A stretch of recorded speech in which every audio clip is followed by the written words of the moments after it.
When people have a dispute, they are to take it to court, and the judges will decide the case, acquitting the innocent and condemning the guilty. If the guilty person deserves to be beaten, the judge shall make them lie down and have them flogged in his presence, with the number of lashes the crime deserves. But the judge must not impose more than 40 lashes.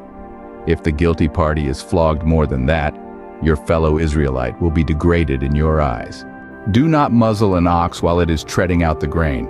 If brothers are living together and one of them dies without a son, his widow must not marry outside the family. Her husband's brother shall take her and marry her, and fulfill the duty of a brother-in-law to her. The first son she bears shall carry on the name of the dead brother, so that his name will not be blotted out from Israel.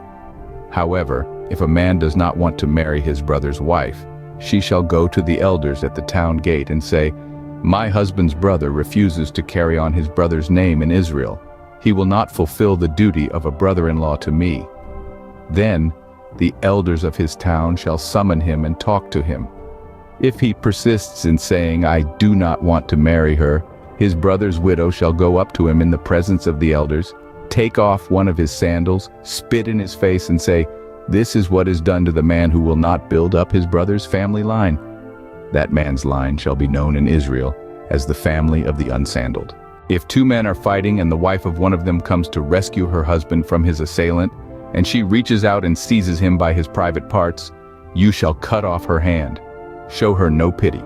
Do not have two differing weights in your bag, one heavy, one light. Do not have two differing measures in your house, one large, one small. You must have accurate and honest weights and measures, so that you may live long in the land the Lord your God is giving you. For the Lord your God detests anyone who does these things, anyone who deals dishonestly.